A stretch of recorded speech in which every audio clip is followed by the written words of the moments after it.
Hello and welcome to the FullStackDev tutorial series. In this video, we'll be discussing the front-end setup and configuration. In the previous video, in our project root directory, we created all of the necessary directories for our full stack project structure and set up our .environment file. We also created a Docker Compose file and configuration. It is worth noting that if you prefer to run your database and Redis servers on your web server directly, that is perfectly acceptable and encouraged. But for simplicity's sake, we'll be letting Docker handle these services for us, and with minimal configuration, for the purposes of this series. The majority of our work here will be within the source directory where our React front end will be housed. But we'll also need to create a couple more files in our project root directory before proceeding. Notably, first and foremost, we'll need to create a package.json file. You should be familiar with how this file functions in your project. This will allow us to install some basic dependencies and define some custom scripts for our application. We'll set up some basic dependencies for our project. Feel free to substitute or exclude here to your liking. We'll also define some basic scripts to control how our app runs in development and during testing.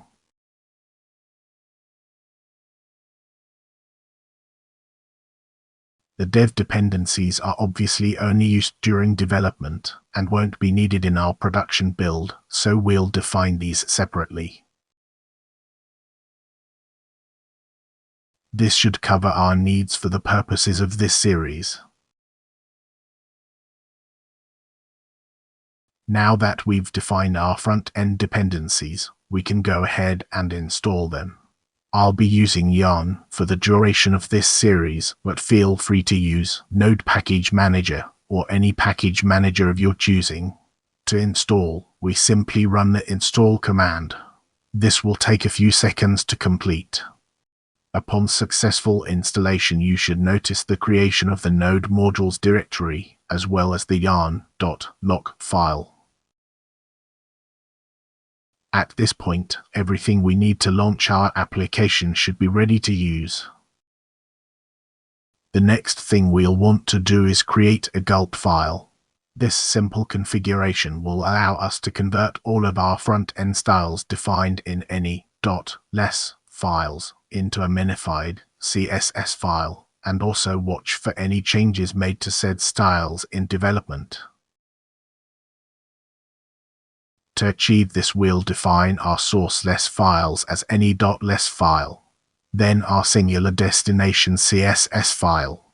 Then we'll define the functions needed to pipe out to the destination, watch for changes to styles, and run the default sculpt task with this simple configuration.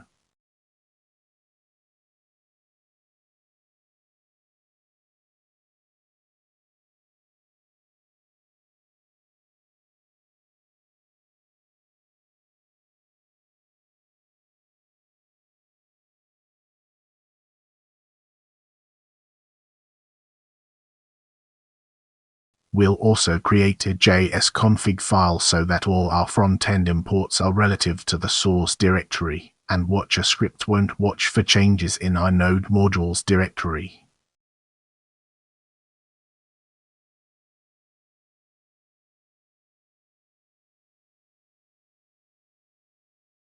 Diving straight into our front-end source directory, we can now create our index.js file. We'll need to create our CSS file and the main component before the app will render. We'll do this momentarily. Since our app is styled with less CSS, the Studio CSS file will not be generated until we run our doc script. But this is just fine for now. Let's create a styles directory to house our styles CSS file and some base styles for our project.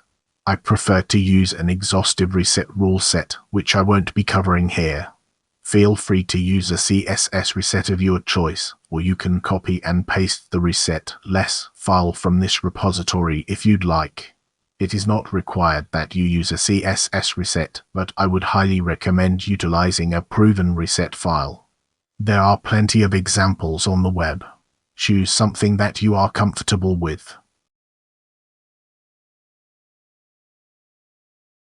To generate the Studio CSS file, we run our gulp script and save any less CSS file.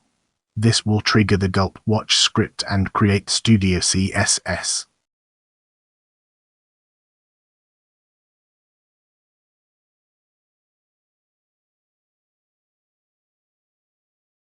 Next, we'll create an app directory to house our application components, along with our main.js file.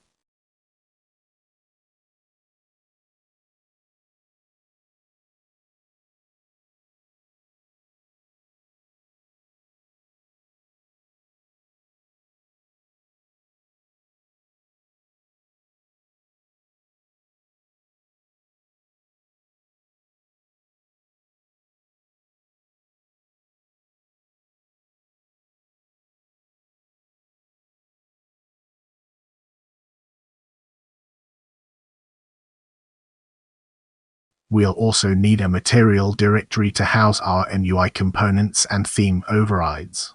We'll leave the theme configuration empty for now.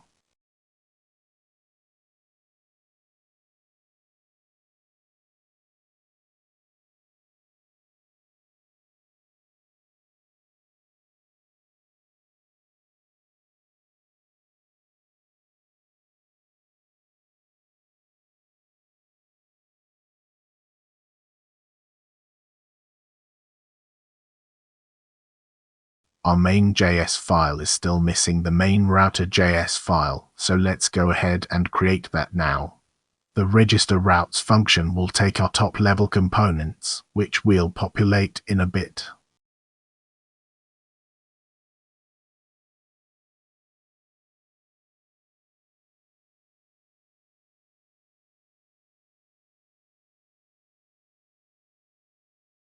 We now have everything in place to launch our front end. We can give this a test run by using the yarn run command. Our development front end started successfully. Although we haven't built anything to display at this point, we can see in the HTML tree that the app wrapper and app container divs are properly rendering. Excellent. Let's make some content for our home page so we have something to display. But before we do that, let's start our gulp script. Then within the app directory, we'll create a directory for the landing page, which will include a landing page.js file and a landing page.less file.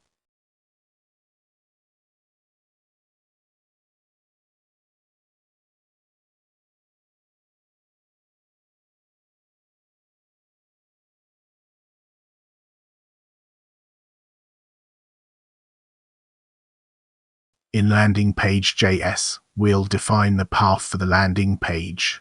We'll follow the component wrapper, component container pattern, and we'll put some basic text to display on our landing page.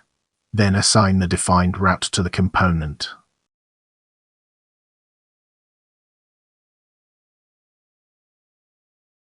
Then in landing page.less, we'll define some basic style for the text. We can now demonstrate how to register the landing component route in the main router.js file.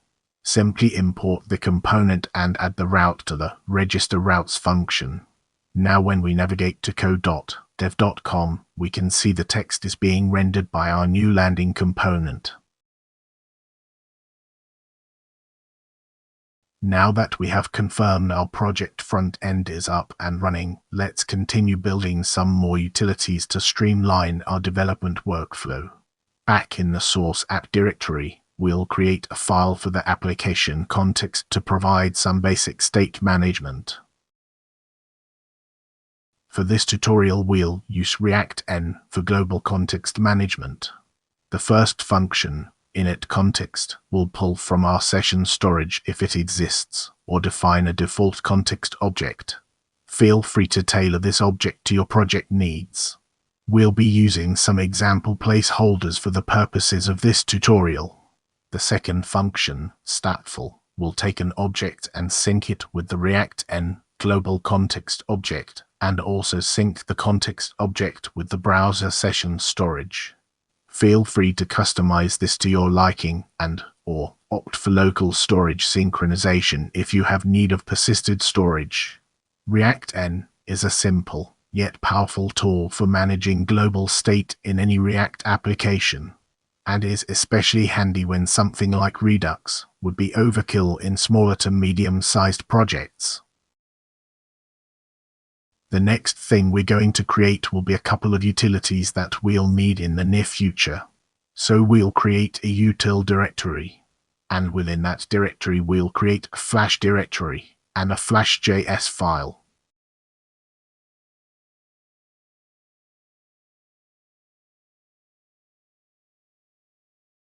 This function will consume responses from our Flask backend and display them to the user.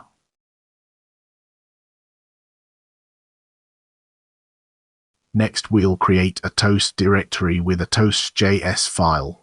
Similar to Flash, this will also consume responses from our Flask server and display info to the user, but these notifications will be non-interactive and a little less intrusive to the user experience when appropriate.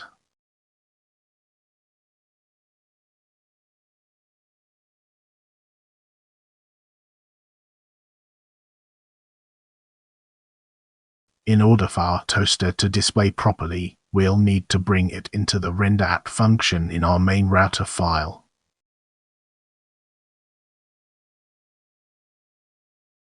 Now with the creation of these helper utils, we can build the request functionality for the front end. We'll start by creating a REST directory and a REST.js file within.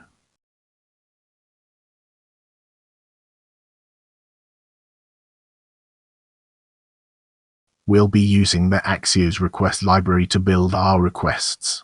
The base URL will be a conditional based on production, development, or testing mode. Then we'll set up the dynamic request URL, some default headers for the requests, and then we'll define the request methods, along with some functions to let our Flask server control how the request responses are handled, and if any notifications or redirects are present in the response.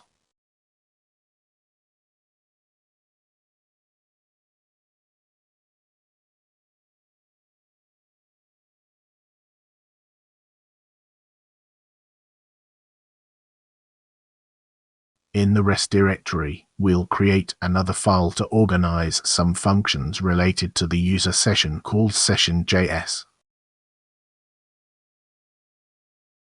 For the moment, all we need is a simple function to check for the existence of an access token cookie.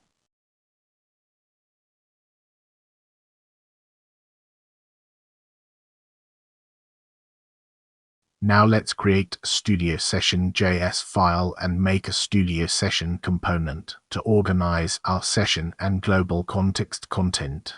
We'll also pull in the stateful function as well.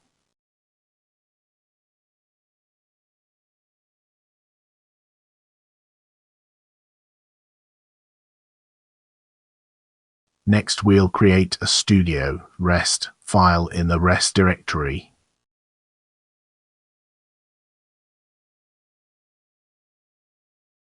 From here, we will extend from the Studio Session class, and we'll plug in our REST class that we created earlier.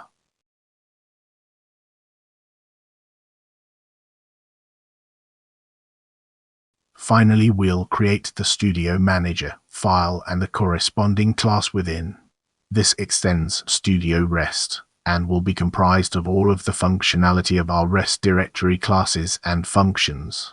It offers some flexibility as to how much functionality you want to bring along, as well as some wiggle room for abstraction, overrides, and tweaks. At this point, we have everything we need for our front end to provide global state routing, and communicate with our back-end server. And we have utilities for our server to display messages to the user.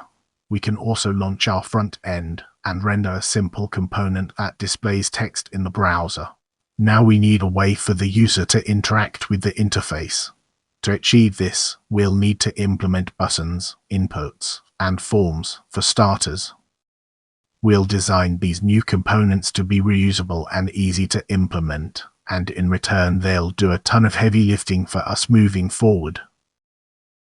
Our buttons and inputs will be direct wrappers of MUI button.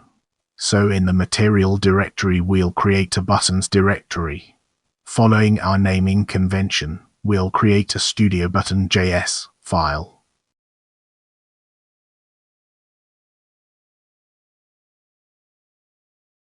We'll bring in React prop type, link, and the MUI button and tooltip components, and set up the prop types to match the MUI button properties. Then we'll define the button defaults to our preference.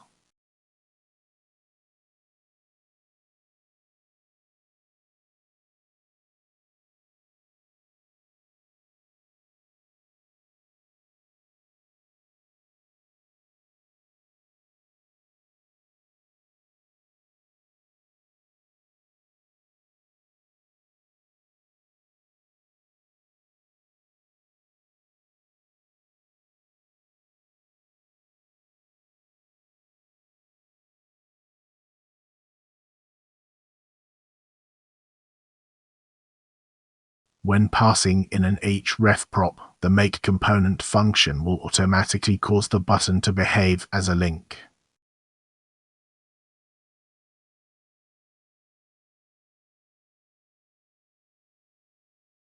Again, in the material directory we'll create another folder for our input and a studio input.js file.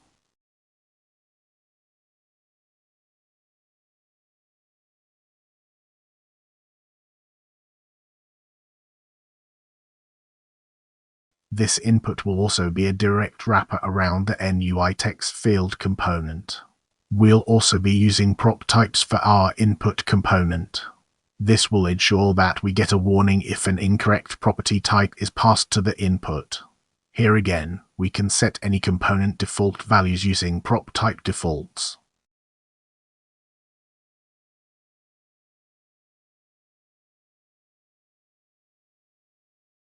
The input will have a text-only representation state in the event some condition hasn't been met to enable the input, but we still need to display some information to the user.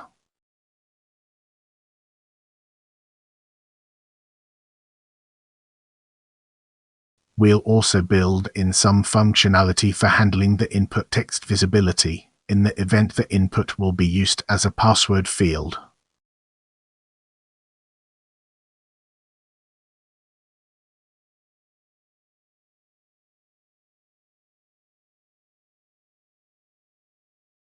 Our form will be a standalone reusable form, so we'll create it inside the studio directory, where we'll house some of our own custom reusable components along with the studio form component.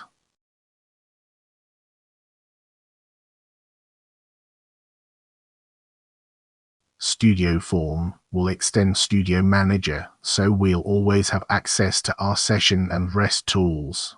It will define some required functions to ensure conformity and take a lot of work out of building forms throughout the project, as long as we follow this component structure. The renderChildren function will be responsible for rendering all of our inputs, radio buttons, etc. that will be submitted when the onSubmit function is called. We'll also be using yup to enforce some input parameter rules and requirements before the form will allow submission. We'll be demonstrating full use of the form in a later video. But for now, let's create some basic style for our form so that the contents are centered. Starting with a Studio Formless file. It's a good opportunity to create some reusable flex rules. So in the styles directory, we'll create a flex.less file. Within, we'll define Flex Center All block, which when using less CSS, we can reuse as a function whenever needed. Now, back in the Studio form less, we can create a block for the Studio form which will call Flex Center All and set a bit of padding for our form buttons. The front end is really starting to take shape and has a very solid foundation for building just about anything we want at this point moving forward. We're almost finished with the front end setup and config, but before we call it a wrap for this video, I'd like to bring in a navigation bar that will always be present at the top of the page no matter where we are in terms of navigating around our application. Before we build our navigation bar, let's create some permanent space for it at the top of the screen. We'll need a main router-less file to create a block for the app wrapper div. Here we can add some style, so that everything we create going forward will allow for this space without having to add more CSS styles to each component to account for the navigation bar. And now we're ready to create the navigation directory and the navbar.js file within.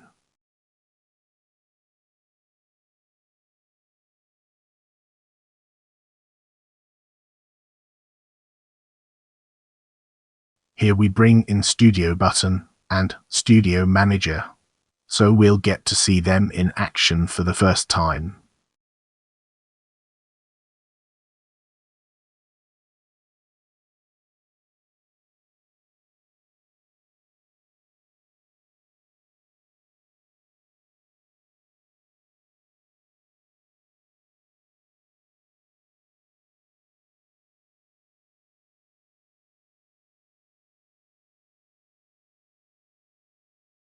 You'll notice that we don't actually have a route and corresponding component that will render at the href path yet. Not to worry, we'll be building the authorization component in a future video.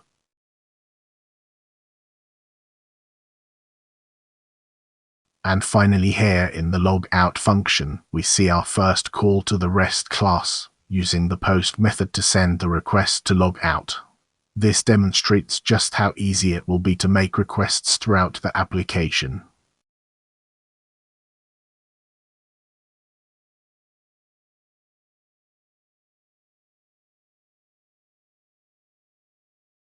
And now I'm quickly going to give the navigation bar and its menu modal some very basic styling. Nothing fancy here, we just need to be able to see what we're working with. As always, feel free to dress this up however you like.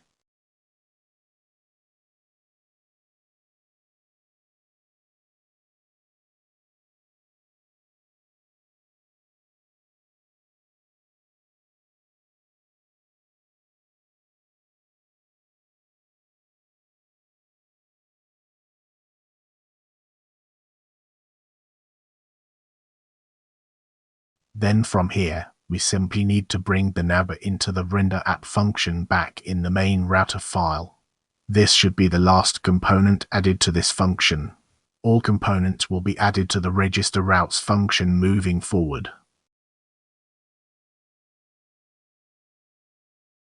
Once that's taken care of, we can run our front-end scripts.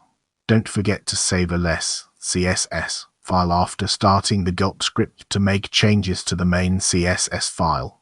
Then we can navigate to our application.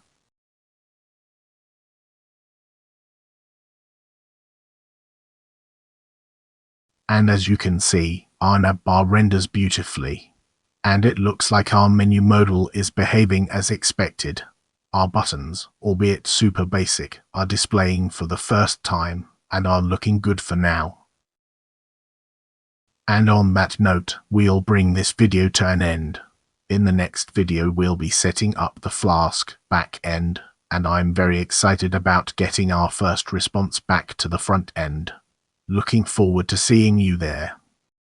As always, thank you for watching the FullStackDev tutorial video series. If you have found these videos helpful in any way, please like and subscribe to the channel. See you again soon.